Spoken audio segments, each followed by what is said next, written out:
Good afternoon, all. Thank you for attending. My name is Kate Foster. I'm president of the College of New Jersey. It's my honor to welcome you to our third and final panel in the series, Making Sense of the Moment. Now, that moment occurred 3 months ago, January 6, 2021, with the violent storming of the US Capitol. The effort to disrupt the peaceful transition of presidential power raised profound questions about who we are and the implications for our democracy. The first panel in February covered the centuries-long struggle for a multiracial, multi-ethnic democracy. The second, last month, addressed issues of white supremacy, whiteness, and violence. Today, we delve into the rise of authoritarianism and what it tells us about the failure or fragility of American political institutions. We are once again guided by 4 TCNJ professors, each drawing from their scholarly and disciplinary expertise. Starting off will be Dr. Jarret Crawford, professor of psychology, who will speak to what authoritarianism is and how it is expressed in thought and language. He will be followed by Professor Emilie Lounsberry from journalism and professional writing, who will assess media coverage and culpability in the events and understanding of the day. Our third speaker is Dr. Sarah Chartock from political science, who will train a comparative lens on democratic backsliding in the US and Latin America. Our final panelist, Dr. Nicholas Taloutis from International Studies and Political Science, an expert on far-right groups in Europe, will reflect on changes in the American party system and the democratic playing ground. Now, after all 4 panelists speak, we will turn to discussion informed by your questions and observations. Please submit your curiosities and challenges into the Q&A box as we are going along, and we will try to get to as many as we can. Please note that we are recording the panel and we are using captions today. If you would like to opt out of the captions, just click on Live Transcript and choose Hide Subtitles. With that, let's get to it. Dr. Crawford, please start us off. Good afternoon, everybody. So in the immediate wake of the Holocaust, social scientists set about trying to understand the root causes of anti-Semitism, ethnocentrism, and fascism. One of the first attempts to do so was Adorno and colleagues' The Authoritarian Personality, published in 1950. This work sought to identify and understand the potential fascistic individual. Their theory of the authoritarian personality was Freudian and psychodynamic in nature, positing that the authoritarian impulse derives from early childhood experiences of punitive parenting, in which the budding authoritarian represses his anger towards his parents and projects it onto outsiders while idolizing authority figures. In the 1960s, psychologist Stanley Milgram sought to uncover the conditions that led ordinary people to obey the immoral commands of authority. In his classic obedience studies, Milgram discovered that 65% of men would shock a person seemingly to death on the orders of an experimenter. Milgram did not hesitate to connect his work to the Holocaust. In Obedience to Authority, he wrote, "Some dismiss the Nazi example because we live in a democracy, not an authoritarian state. In democracies, men are placed in office through popular elections. Yet once installed, they are no less in authority than those who get there by other means." In the 1980s, the psychologist Bob Altmaier introduced his theory of right-wing authoritarianism in an accompanying scale. Dropping the psychodynamic element, Altmaier reconceptualized authoritarianism as a set of attitudes learned through socialization, both within and beyond the home. He identified 3 primary facets of authoritarianism, which have guided most psychology research on this topic to date. First, authoritarian submission, or submission to authorities perceived as legitimate. This facet is captured with scale items such as, "Our country will be great if we show respect for authority and obey our leaders." Second, authoritarian aggression, or a general aggressiveness directed against people or groups perceived to be threats, which is sanctioned by the authorities. This facet is captured with items like, "Once our government leaders give us the go-ahead, it will be the duty of every patriotic citizen to help stomp out the rot that is poisoning our country from within." Third, traditionalism, or adherence to traditional beliefs and values. This facet is captured with items like, "Women should have to promise to obey their husbands when they get married."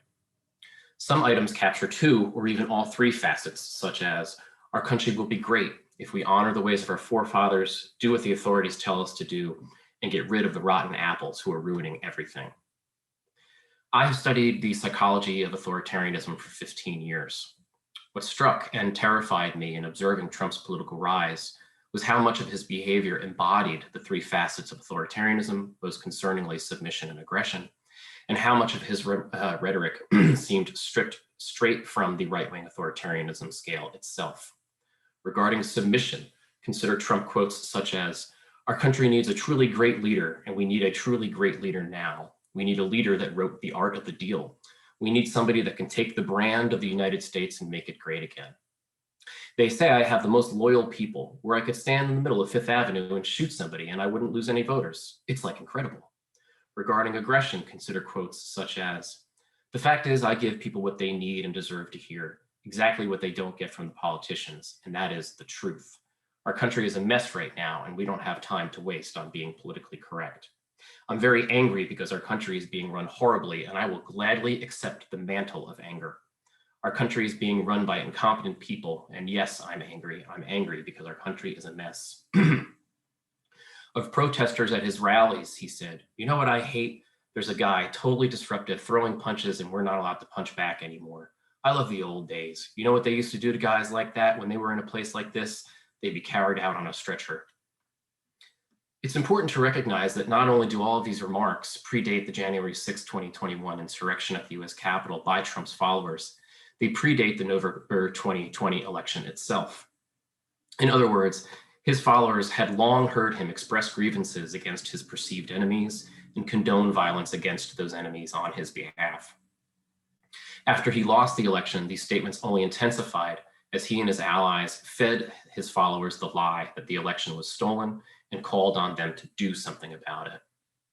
After clashes between the Proud Boys and anti-fascists had led a number of people injured at a November 14th rally, Trump tweeted, "Antifa scum ran for the hills today when we tried attacking the people at the Trump rally because those people aggressively fought back." After Chris Krebs, a Trump appointee in charge of national security, verified the election as the most secure in American history, one of Trump's attorneys said that Krebs should be drawn and quartered, taken out at dawn and shot. On January 6th, moments just prior to the insurrection, Trump told his supporters to fight like hell, or else you're not going to have a country anymore. You'll never take our country back with weakness. You have to show strength. And after this, we're going to walk down and I'll be there with you. At the same rally, Rudy Giuliani, Trump's lawyer, called for a trial by combat to keep Trump in power. The night before, Trump's former national security advisor, Michael Flynn, told rallygoers to bleed for freedom. The insurrectionists had been listening to all of this, and we can see the facets of the authoritarian impulse in the words and actions of his followers before and during the January 6th insurrection. Consider examples of authoritarian submissions such as, "Trump said it's going to be wild. He wants us to make it wild. That's what he's saying. He called us all to the Capitol and wants us to make it wild. Sir, yes, sir. Our president wants us here," a man told a reporter. "We wait and take orders from our president. If the orders are given, the people will rise up," another man said. "Stand down," a man in a MAGA hat commanded to a police officer. "You're outnumbered. There's an effing million of us out here, and we are listening to Trump, your boss." There are countless examples of authoritarian aggression among Trump's followers and insurrectionists before and during the events of January 6th. In April, an armed mob filled the Michigan State Capitol building chanting treason and let us in. At a November protest at the Pennsylvania State Capitol, a New Yorker reporter asked a man holding an assault rifle how likely he considered the prospect of civil conflict. "It's coming," he said. In December, conservatives broke the glass doors of the Oregon State Capitol building, overrunning officers and spraying them with chemical agents. On the National Mall on January 6th, a makeshift wooden gallows with stairs and a rope had been constructed. Many Trump supporters came equipped with flak jackets, helmets, gas masks, and tactical apparel. Some brought tasers, baseball bats, and nooses. Guns were prohibited, but many were observed. "Hang Mike Pence," they shouted. "No weakness," a woman cried. "Fight for Trump. Where's the traitors? Bring them out.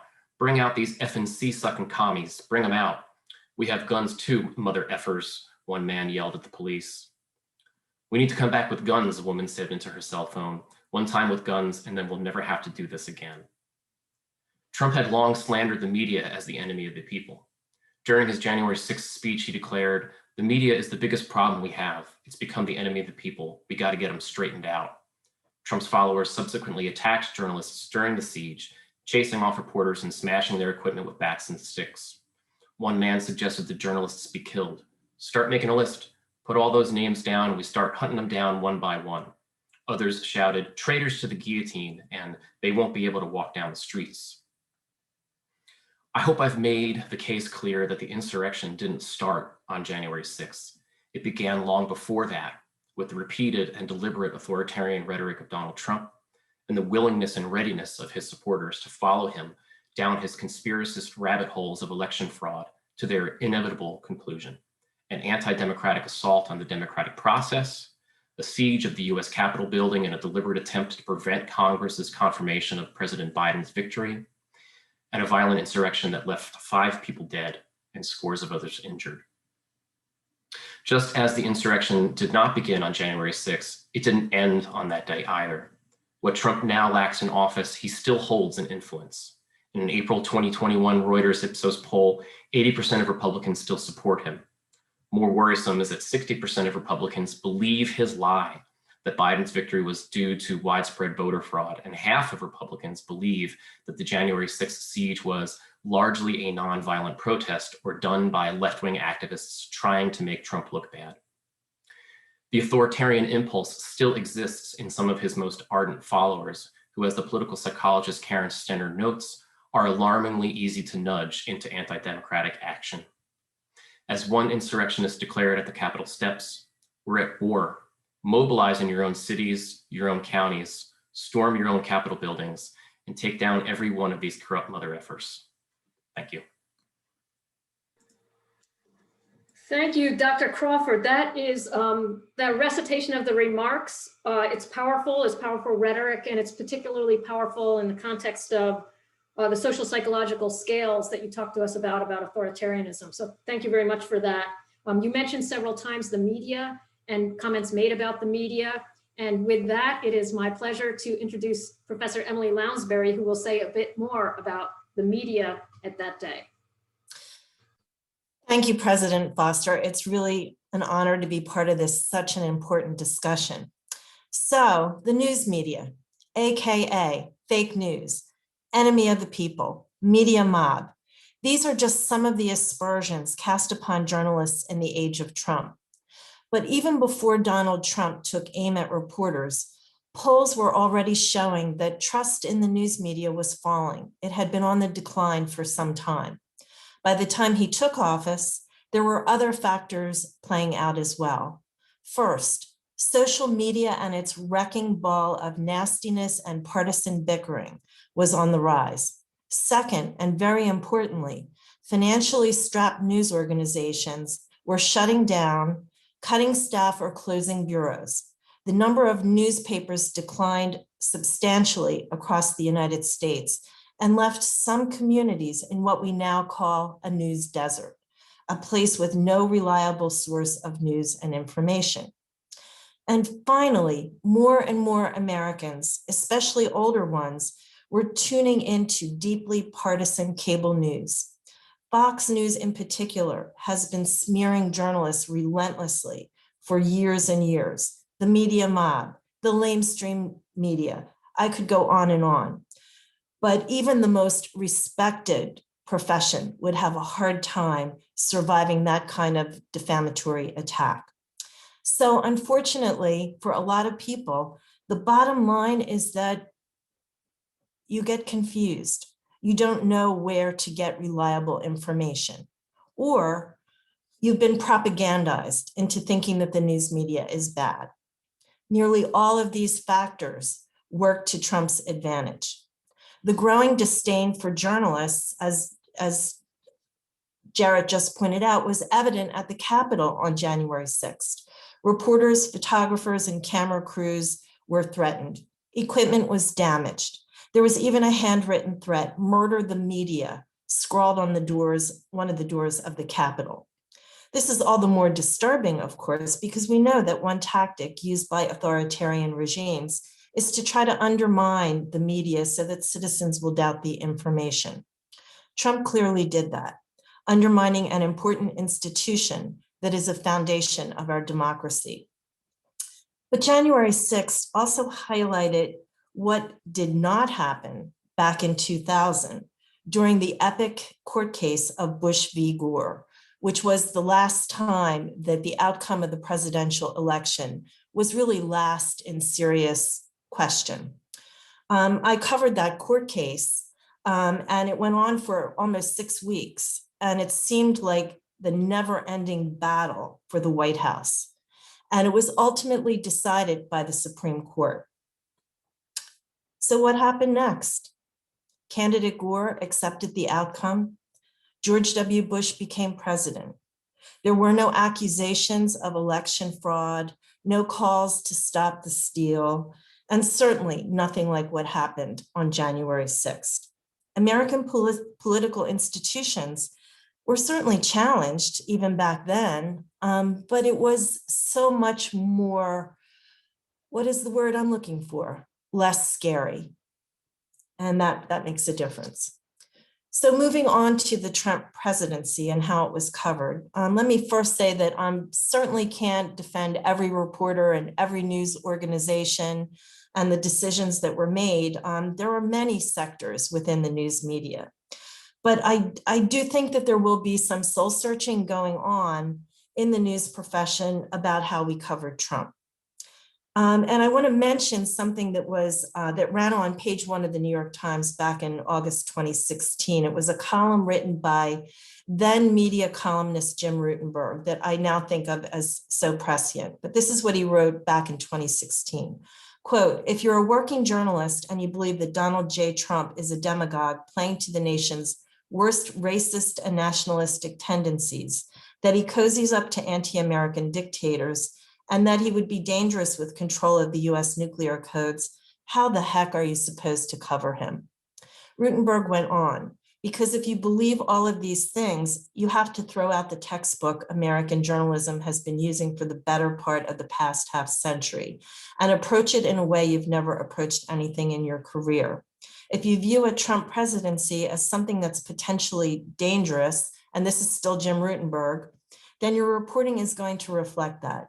You would move closer than you've ever been to being oppositional. That's uncomfortable and uncharted territory for every mainstream non-opinion journalist I've ever known, and by normal standards, untenable. That column, as I said, really set the stage for the next 4 years. And that's pretty much how things played out during the Trump presidency. But looking back, there was some really good journalism that happened. I'm not going to go through it all, but just off the top of my head, reporting about Trump's taxes by both the New York Times and the Washington Post, article after article that exposed the chaos in the West Wing and the top aides' fears of Trump's decision-making. Also, who can forget the reports of immigrant children taken from their parents and the audio tape in which children could be heard crying? And of course, the reporting of what happened at the Capitol that day and the efforts to document who was behind the horror show. Those reporting efforts, of course, are still ongoing. There have been missteps along the way. For example, should reporters have said that Trump lied? There's been a lot of debate about that. Why? Because a lie requires an intent to deceive. And we don't know for sure if that was his intent. And we're not in his head after all. There also has been a fair amount of seepage of opinion and even snark into some articles and certainly on cable TV. I saw a lot of eye rolling on cable talk shows, especially at night, that made me grimace. And I think the profession is going to have to wrestle with all of these things. So I've sort of been asked to give the media an overall grade, and I'm going to sidestep that question just a tiny bit. But I can say with confidence that it's going to be the traditional news organizations, such as the New York Times and the Washington Post. These are the legacy, the old-fashioned once print products that have strict ethics codes, fact-checking and strong editing systems that will be at the top. They are the ones that have done the heavy lifting during the Trump administration. I think they will be followed by traditional network news. And lastly, there will be cable news, especially the pundits at night who are seeking to persuade rather than inform their viewers. So this has been a challenging time for journalists. Trump challenged us on how to respond to his name calling, on how to cover an unconventional presidency, and even on how to control our eye rolling. Now, in the ashes of his presidency, we need to sort all of that out. And it will take some time, but this is not just for the good of the journalism profession, but for the good of our democracy. Thank you very much. Thank you, Professor Lounsberry. That was so interesting. You bring up a lot of really important points, including the waning of trust in the media even before this, long before. Obviously, the dilemmas that the reporters themselves were facing, particularly given the code of nonpartisanship and the institution of democracy. So let's now broaden the conversation. My honor to introduce again Dr. Sarah Chartock, who will talk to us through a comparative lens. Dr. Chartock. Thank you so much, President Foster, and also to Dan Bowen for organizing this really important set of panels. Today, I'd like to make 3 claims based on lessons learned from the study of Latin American politics. Number 1, the events of January 6th constitute part of what those of us who study Latin America call an autogolpe, which in English translates to a self-coup. Number 2, that part of the roots of that autogolpe are in our presidential system. And number 3, that while the self-coup was damaging to democracy in itself, it may also be the distress signal that calls attention to the democratic decline that we've begun years earlier. So my primary argument today is that we call, that what we're going to call January 6th, that it was the most visible part of a failed self-coup attempt. An autogolpe, or a self-coup, is when an elected sitting executive attempts to subvert democratic institutions or processes in order to amass or retain power. There have certainly been a lot of people asking me and others, how could this have been a coup? There were no tanks on the streets. That's what we think of when we think of a coup. And to be sure, to succeed at a self-coup, executives do need the support of the military. But attempts in many places around the world, including in Latin America that I study, look a lot like what we saw before and during January 6th. Autogolpes have been around for as long as democracy has, but they became particularly salient for those of us studying Latin America when in the early 1990s, 2 countries that I study, Peru and Guatemala, both saw attempted self-coups, and in the case of Peru, a successful one, where sitting President Alberto Fujimori shut down Congress and ushered in a years-long period of authoritarianism where civil liberties were routinely curbed and dramatic human rights violations took place. So, in what ways do we see evidence of an autogolpe in this case? Some of these have already been discussed both in this the previous panels and by my fellow panelists, but prior to January 6th, the president refused to concede the election that had been verified a number of times as free and fair. He repeated on fora where he engaged with his followers that this was a stolen election without evidence. He called the Secretary of State of Georgia and asked him to, quote, find, unquote, more votes in his favor. And he told his vice president not to certify the results of the Electoral College. Before the most visible part of the autogolpe attempt on January 6th, the president summoned supporters to a rally to, quote, stop the steal, to be held outside of the session of the democratically elected Senate, where that body would be confirming the Electoral College vote, told them to walk down to the Capitol, quote, demand that Congress do the right thing, quote, show strength, and, quote, take back our country, end quote. The point was clearly to use intimidation to pressure Congress to take the extraordinary and extra legal step to stop the transition of power to a political rival. The reasons for its failure as an autogolpe are many, but based on the Latin American experience, the single most important is likely the lack of full military support. There are clear signs, however, that the lack of military support was not a foregone conclusion, given that 3 days before the rally, all 10 living former defense secretaries felt the unprecedented need to write a public letter reminding all military officers that to do anything other than, quote, facilitate the entry into office of the incoming administration, end quote, would be a breach of the law, their oath, and of democratic norms. So if the study of Latin American politics informs us of the reason for the auto golpe's failure lying in the military, then what does it tell us about how we got to this point? Well, while dramatic political polarization, inequality, and economic crises count among the catalyzing conditions, I'd like to concentrate on the system of executive legislative relations that we call presidentialism as the shared context that allow for auto golpes to take place. As opposed to parliamentary democracies, in presidential systems, we elect our president directly and separately from our legislative representatives. Of course, the founders did this on purpose. The idea was that having separate branches of government would put checks on each other's power and help us avoid an all-powerful autocratic head of government. What the study of presidential systems has ironically shown is that they're much more vulnerable to democratic breakdown and the installment of all-powerful autocratic heads of government than are parliamentary democracies. Why is this? Among many reasons, presidential democracies allow populists, who are defined in many ways by their zero-sum, us versus them mentality, to win the highest office in the land. And then once the populists are there, the system basically forces them into battle with whole other bodies, legislatures, parties that claim also to represent the people. The system allows them to act without accountability to any particular party establishments, and then tells them that if they lose the election, they have no power for at least the next 4, 5, or 6 years, depending on that fixed term length. Presidentialist systems thus often bring to power those who are least likely to respect democratic institutions and incentivizes them to hold on to power when those democratic institutions try to take their power away. So if Latin American politics has lessons for what this was and where it came from, why do we care in the US?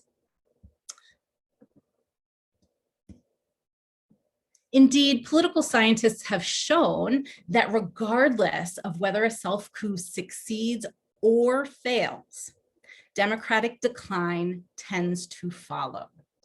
Researchers have shown that particularly sharp democratic declines indeed happen when the attempted auto golpe were in stronger democracies to begin with.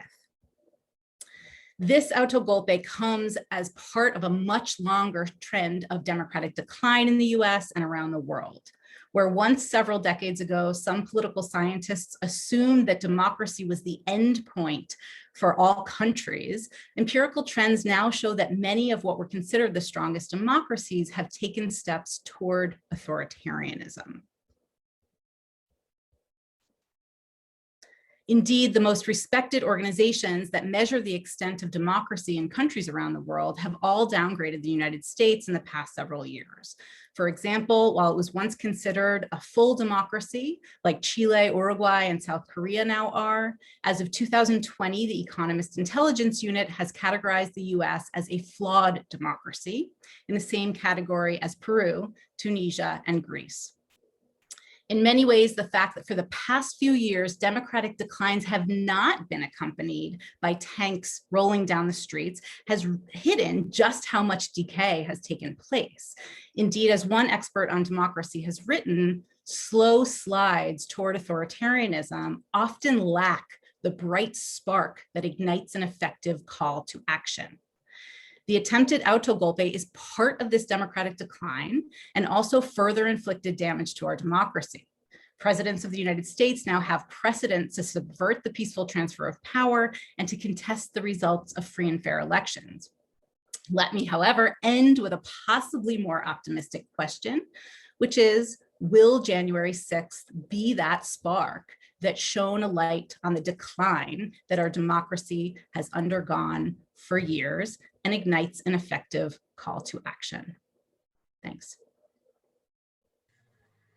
Dr. Chartock, thank you very much. So yeah, your last optimistic question was just what I was going to go for, was whether January 6th was the spark, the bright spark in the democratic decline. Thank you for introducing a number of sort of structural and institutional kinds of checks on what we might think about. Before we turn to our last speaker, let me just invite people again to put your questions into the Q&A box. We'll get to them after all four of our speakers have gone, and really would invite that opportunity. And that's especially so if you're a TCNJ student in the audience today. With that, our final speaker, Dr. Nicholas Taloutis. Thank you all very much. Thank you to Kate Foster and my faculty colleagues for their efforts in organizing these panels. My central message for you is as follows. What this panel refers to as the rise of authoritarianism should be better thought of as the return of authoritarianism, or perhaps the de-democratization of the United States. And what this panel refers to as the failure of American political institutions may actually be a reflection of their having successfully worked in the past. To start, it's worth remembering that across the globe and throughout history, democracy has been the exception and not the rule.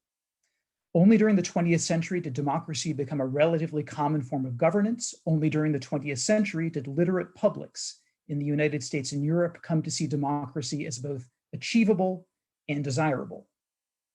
Indeed, for most of American history since the 1780s, the US could not properly be thought of as a democracy. The late political sociologist Charles Tilly offers some insight here. He writes that a democracy is a political regime that features broad, equal, protected, mutually binding consultation between citizens and the state. Now, how such regimes are organized institutionally varies, as we just heard a little bit about, but however much scholars of democracy might disagree about different facets of it, no one disagrees about the fundamental importance of elections. Although democracy is not reducible to the existence of free and fair elections, no political regime can properly be thought of as democratic without them. Until the 1960s, national elections that you and I might call free and fair did not transpire in the United States. And for that reason, I'm going to trace the origins of America's current dysfunction to that decade's tumultuousness. The period from approximately 1956 to 1970 was, by the standards of American history, an unusually concentrated period of intensive democratization and resistance against it. Intensive democratization and resistance against it, I would add, is actually a good way of describing where we are right now, but I'll get to that later. The democratization of the 1960s was a direct consequence of the American Civil Rights Movement and the federal government's response to it. During this time period, African Americans deployed a variety of mostly nonviolent tactics at the institutions of Jim Crow. The most famous of these actions precipitated important pieces of legislation. The 1964 March on Washington yielded the Civil Rights Act. The march across the Edmund Pettus Bridge in Selma, Alabama, and the brutal response by police to it yielded the Voting Rights Act. From the perspective of democracy, there was no more important piece of legislation than the Voting Rights Act. It was signed into law on August the 6th, 1965, and its primary purpose was to enforce the 15th Amendment to the Constitution. This is the amendment that said that US citizens' right to vote cannot be denied or abridged by the United States or by any state on account of race, color, or previous condition of servitude. The new law, the Voting Rights Act, banned literacy tests, which had been a common form of Jim Crow voter suppression. It also introduced a direct federal role in the monitoring of elections, essentially for the first time in American history. The impact of the Voting Rights Act was immense, and it was immense quickly. Over 100,000 applications for African-American voters came into federal registrars during the first 6 months after the VRA became law. In Mississippi alone, just to give one example, voter registration for African-Americans jumped from 6.7% in 1964 to 59.8% by the time of the 1968 elections. It's not my goal to talk about the technicalities of the Voting Rights Act here, but I do have 3 comments about this episode in American history that are relevant for where we are today. First, the civil rights movement reminds us, as do the events today remind us, that democracy is not exogenous to politics. All too often, we tend to assume that democracy is a set of rules and structures that shape the way politics happens. but recent events demonstrate, as do the events of the 60s, that democracy itself is a site of contestation, not simply a framework for that contestation to happen. Second, for all that the Voting Rights Act did do, it's important to remember what it didn't do. It did not, nor could it have, eliminated discrimination against African Americans in politics. Indeed, in the years following the VRA, myriad mechanisms for subverting the new law became commonplace, and local election officials took advantage. Withholding information about registration or voting procedures or party policies from Black voters, giving Black voters erroneous information about all of the above, omitting the names of registered voters from voting lists, failing to provide adequate voting facilities in areas of particularly high Black voter registration, and so forth. And of course, there have been other ways of undermining the influence of Black voters, witness the evolution of racial gerrymandering. Third, and this is a point that I'm going to dwell on somewhat, the civil rights politics of this era accelerated the process of party realignment in the United States. Although there were some signs in state and local government prior to 1960 that the Democratic Party was aligning its messaging and even its legislative priorities with those of African Americans, it was not until the 1960s that the Democratic Party made outreach to Black voters a priority. Conversely, the final years of the 1960s saw the development of what we now know as the Republican Party's Southern strategy, consisting of an intentional, explicit pivot away from Black voters and toward white voters. The GOP's successes in the 1968, 72, and 1980 presidential elections were not entirely due to this pivot. The party also fused ideas about the role of government, the place of women, and evangelical Christianity in American society to white racial grievance. This ideology gave birth to one of the Republican Party's most popular presidents, one of America's most popular presidents, Ronald Reagan. The Reagan era was the period of the Republican Party's ascendance, with its ideas about small government, unregulated capitalism, and individual initiative, fueled to a new policy regime that destabilized the American public's confidence in the federal government's problem-solving capabilities. As the political scientist Angie Maxwell has pointed out, Donald Trump's rhetoric often deployed elements of the Southern strategy playbook, both from the White House and from the campaign trail, defending the existence of Confederate monuments, eulogizing the anti-feminist activist Phyllis Schlafly at her funeral, and even hiring Paul Manafort, Ronald Reagan's Southern campaign manager, as his own advisor. All these things echo Southern strategy ideas. The GOP's disinterest in attracting Black voters was never more clear than in August of 2016, when on the campaign trail, Donald Trump, in an apparently unscripted moment, asked of African Americans, "What do you have to lose?" Here is where the American political institutions mentioned in the title of today's talk become relevant. The GOP's hold on political power between 2016 and 2020 requires it to embrace the least democratic facets of America's institutional framework: the Electoral College, the Senate, the courts. I would note that in this respect, some institutions of American politics are working. They are working exactly as designed to insulate federal governance from popular pressures. Indeed, it may be the proper workings of American political institutions that are the problem for American democracy. What is not working is the agency of those institutions' operators. The constituencies most important to the GOP have been steadily shrinking. America's non-white population has been growing. The GOP has struggled to adjust. Since the end of the Cold War, remember, the Republican Party has only won a popular majority in a presidential election once. That was in 2004, and its capacity to govern has deteriorated. Where does that leave us as far as understanding the importance of the insurrection and its aftermath? I would submit to you that it shows, that demonstrates that American democracy is stuck. The reaction of the two parties to the insurrection, I think, displays the quandary quite powerfully. One party, the Republican Party, is committed to the insurrectionists' political fantasy that the 2020 election was stolen from them, that the other party, the Democratic Party, did not win the election, and that the current president of the United States rules illegally. That party has, in the months that followed, introduced literally hundreds of bills in state legislatures across the US in an effort to weaken the right to vote. The Republican Party tries to justify these bills in the name of stopping voter fraud, which it claims is rampant, and in fact played an important role in the 2016 election. In other words, the Republican Party is lying. Voter fraud is extraordinarily rare in the United States, so rare, in fact, that there is no reason to believe it has determined the outcome of an American election in decades, if not longer. The Democratic Party, meanwhile, finds itself as the only one of the two major parties in the United States committed to free and fair elections, the sine qua non of democracies, and so far it appears unwilling to address institutional reforms that might accommodate greater democratization. In a country with only two major parties, that is a bad situation to be in. Thank you. Thank you, Dr. Toloudis. You brought in a lot with your comments today, including agency in addition to structure and institution. So thank you for doing that. We have a tremendous set of questions here, and let me turn to them, and I will direct them to our speakers. And no, pretty much in advance, we may not be able to get to all of them, but we'll do the best we can. But I want to start with one that I would suggest that Dr. Crawford and Dr. Chartock give a shot at from a different angle, and then if the others want to jump in, they could, although I have questions for you too.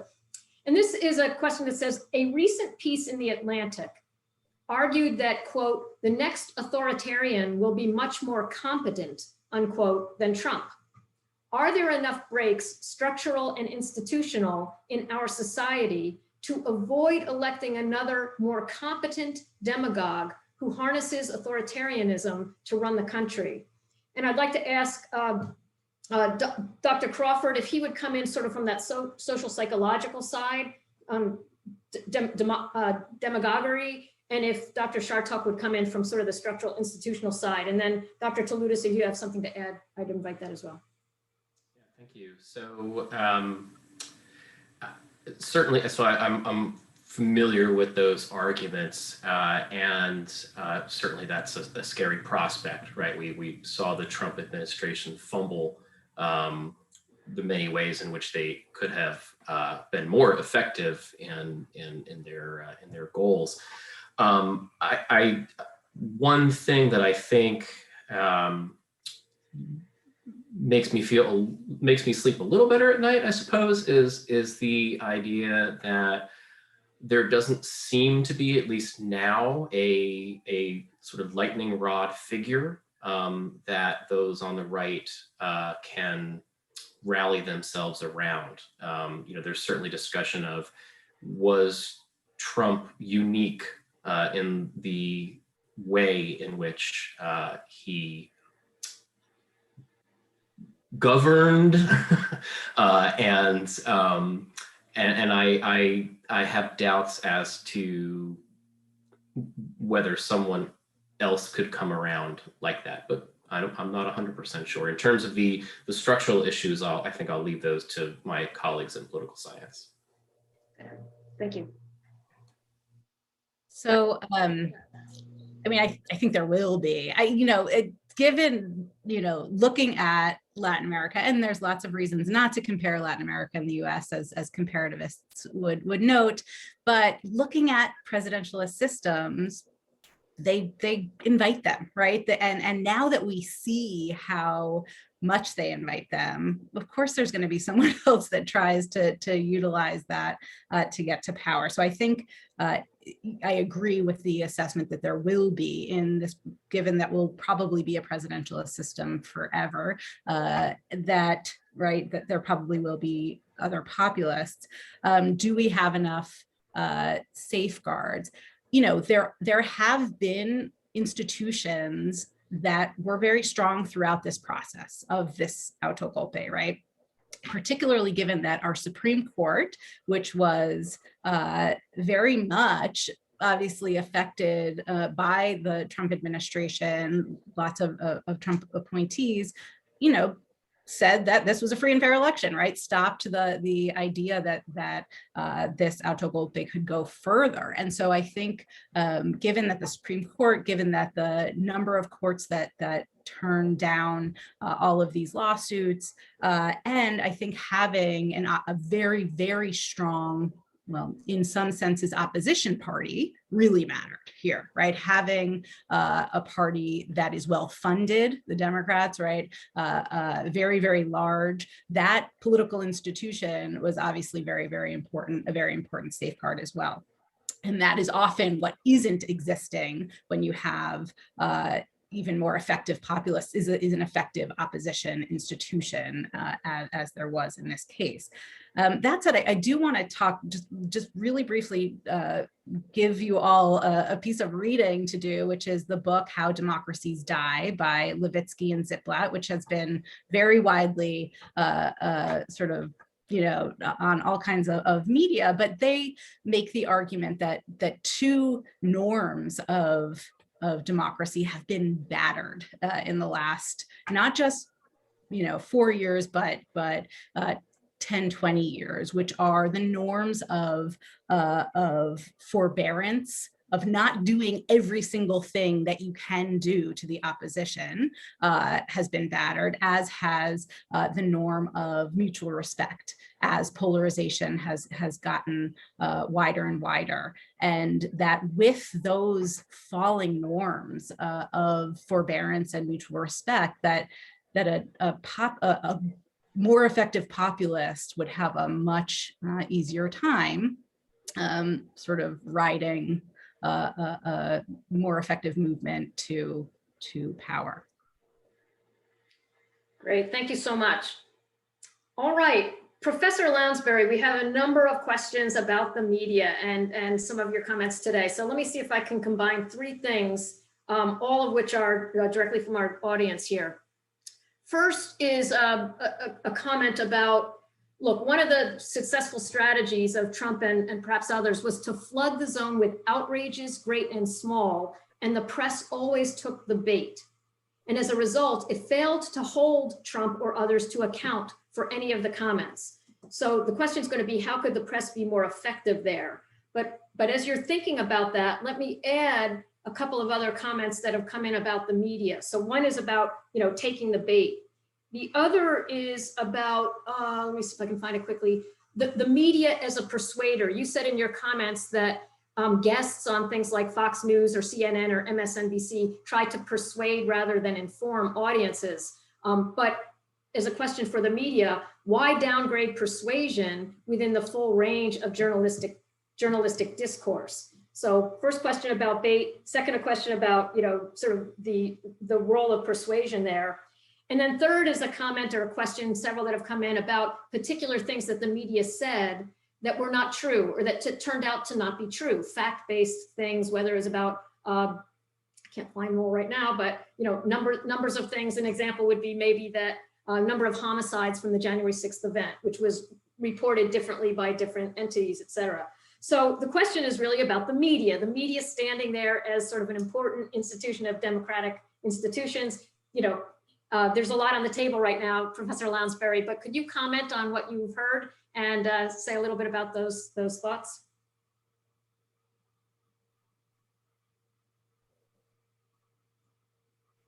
You may be on mute, Professor Lounsberry.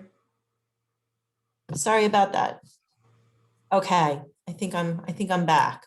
They're all good questions. And again, the media has many different sectors. But in terms of failing to hold Trump accountable, I really do think that I have to give, the White House reporters a lot of credit for holding him accountable.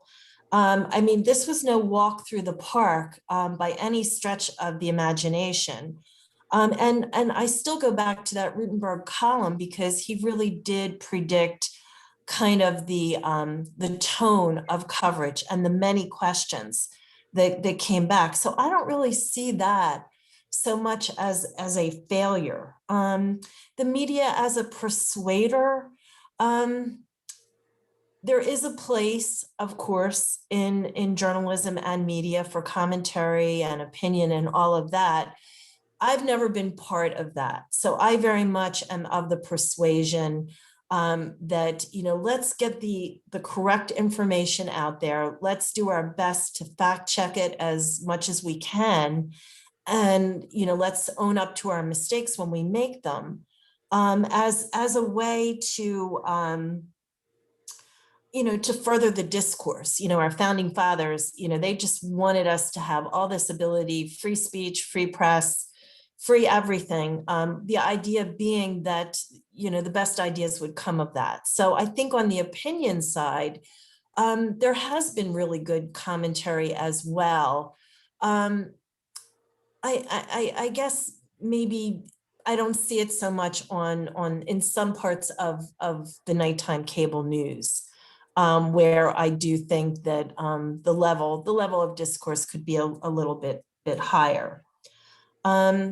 So I think I've answered all those questions. Yeah, there was a quick follow-up too about if there's a success story in this realm, would it be the Black press? Because the Black press in both the coverage of the coup, the rhetoric leading up to it, and the election, there was thoughtful coverage, comments one of our audience members, that was not, if you will, the Trump narrative, but rather the Black press. Is that? Yeah, without any question. There have been some just amazing journalists who are Black and covering the Trump administration. They took a little bit of flack from time to time from Trump, but I think they really stood very strong and did a really good job of putting things into the proper context, for sure. Great, thank you. So Dr. Toloudis, I want to use a couple of questions about certain institutions that people are suggesting might be helpful for, if you will, improving the democratic institutions here. One is ranked choice voting. So perhaps you'd care to comment on that, as whether that would be perhaps an antidote to some of the things we've talked about. And likewise, civilian control of the military, whether that itself is something that has been a break against some of the perhaps worst instincts of democratic institutions. And Dr. Chartock may want to jump in on that one as well. Dr. Foster, do you mind, I'm sorry, if I just interrupt real quickly, Sure. Because one of the statements that you read off was actually misinformation, not from you, but from one of the commenters. So you had mentioned the sort of mixed messages about the people who died and CNN reporting that 5 people were murdered.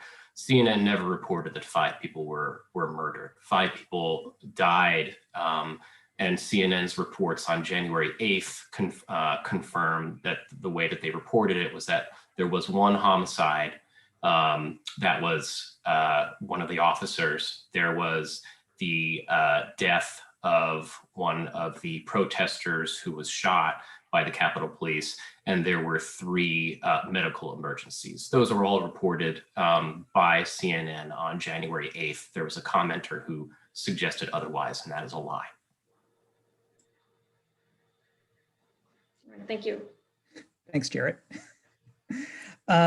You asked about ranked choice voting and civilian control of the military. I know ranked choice voting is a popular idea among a lot of the sort of electoral systems junkies, of which there are plenty in the field of political science.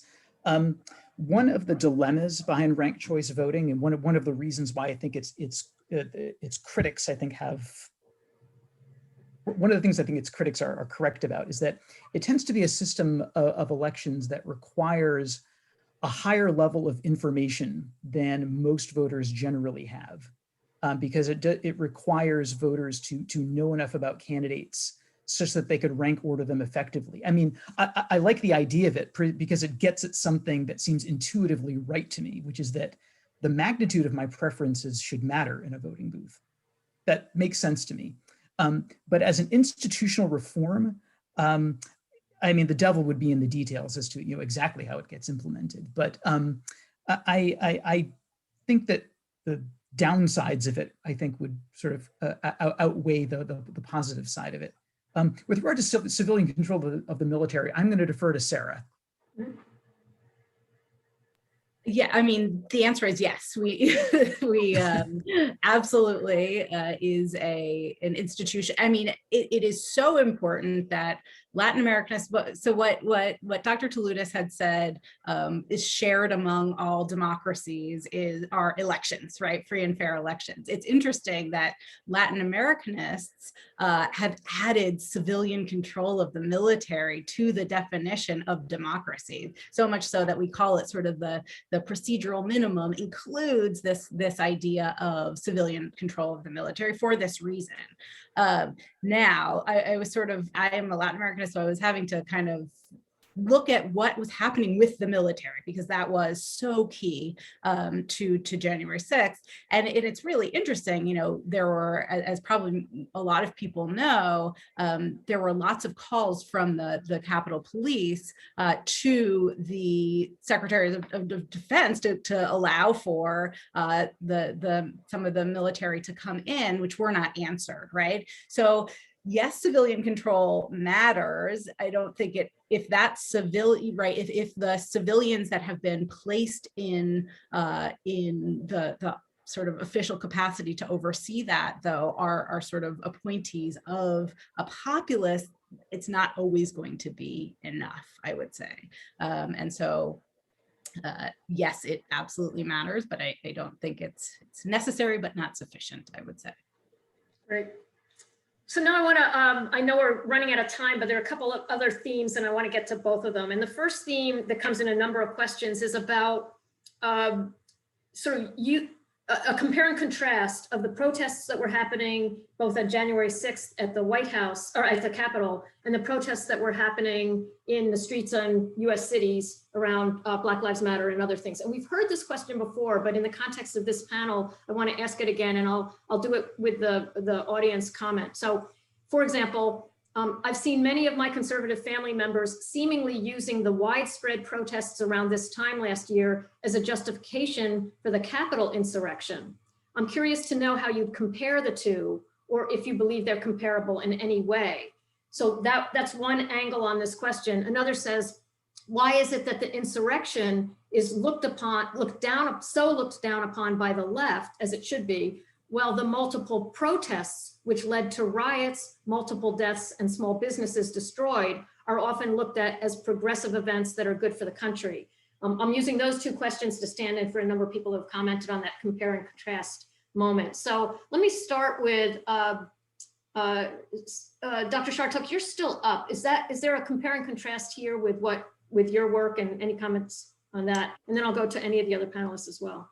Sure. I think both Dr. Toloudis and I study social movements, and I think that he would also be a very good person to look at this. But you know, look at what was being contested here, right? I think I'll sort of put it there, which is democracy was being contested on that day, right? Democracy was being contested against it. Right? A free and fair election was being called into question. The Black Lives Matter movement is to hold democracy accountable to making sure, right, that civil rights and civil liberties apply to everyone. And that's what was on the table, right? Now, what sort of happens after those, right, we can talk about, but I think it's really, really important to look at what these movements were, what the aims of these movements were. And one was to, right, subvert democracy. The other one was to hold democracy accountable. So I'll end my part of it there and turn it to Dr. Toloudis. I think what Dr. Chartock said was excellent. The Black Lives Matter protests originated in decade after decade of unaddressed bias in the policing of communities of color, which is only one of many structural problems faced by those communities. And the protests followed upon decade after decade of a complete unwillingness to recognize peaceful protest on the issue. On the other hand, on January the 6th, what we saw were protests of a sort, I guess, originating in completely bogus claims of election fraud meant to serve the interest of a small handful of already dominant elites. The evidentiary record supports no other interpretation of what happened on the 6th. Court after court has expressed shock at the complete lack of evidence attached to the cases brought by Trump's lawyers about all of this. I mean, I could go on, but I think Dr. Chartock made the point as succinctly as you could make it. One set of protests was about improving democracy. The other was about subverting it. I just wanted to throw in one thing there off of what Professor Toloudis was just saying, and that is it was President Trump's own appointees in the judicial system that were basically saying, give me some proof here. And they were highlighting the fact that there was no evidence to support that claim. And I thought that was of great note. Great, thank you. So we're going to go out with, I'm going to pair two questions that's really looking to the future. So get into your crystal ball here a little bit. The first says, and this is to each one of the panelists. So I'll start with Dr. Crawford. We'll go in the order that we spoke on the panel, and this will be our way of sort of a final statement. The first statement or question is, United States democracy seems to be breaking down, as Dr. Chartock showed with the concept of auto golpe. Is there a way for US democracy to change its path and prevent authoritarianism and authoritarian regimes in the future? So that's the first, and I want to follow it up with this question, which is, let's see, got it. How do we fix this? How do we revert back towards democracy, if indeed this is a place in a cycle? And what are the steps that need to be taken? So I'm going to ask you to be reformists now and look forward and give us some insights on that. So Dr. Crawford, I'll let you begin. Well, so I guess I would say that structural change needs to happen. And I think my political science colleagues can say more about this, but we have an electoral college system that favors some states over others. We have a system where, as things currently stand, voters in less populous states have quite a bit of power relative to other states. And so there have been discussions of changing the electoral college, and that could be one potential way to go about this. The other thing I guess I would say is organization and voting. I've been at TCNJ for 12 or 13 years now, and I've seen interest and apathy among the student body ebb and flow. And I think that perhaps, and maybe this is part of what Dr. Chartock was getting at, that maybe this is a spark, and maybe this is the spark that younger people need to recognize the power that they can have and need to have in our democracy. Great, thank you. Professor Lounsberry, your suggestions for reform. In terms of the news media, we will always need a vibrant news media, obviously. I think we need to find a way to reach people who don't understand where to get their information and what is valid. I use the example sometimes of, the media infrastructure now being kind of like a diamond mine. Like, yes, there are some gems in there and they're very, very good, but there's a lot of crap in there too. And so people, I think, are confused. And how can we get around that? Should we just keep doing what we're doing, do our jobs and stand up and hold truth to power and all of that? Or, should there be more of an effort for media literacy and just more and better outreach? Sometimes I think we just need to go back and have civics in, middle school or something like that. I'm at a loss on that because I'm as you can tell, a big fan of, journalism, mostly as it's done in this country. But we need to do more. And I honestly don't know more that we can do. And this has got to be part of the soul searching that goes on. What can we do? Thank you. Dr. Chartock. So short of changing our constitution to become a parliamentary democracy, I would say the first thing that I wrote down when thinking about this is voting rights. They need to be primary. We should, as a democracy, we need to let everybody and encourage and make it easier for people to vote, right? And and that is not happening, right?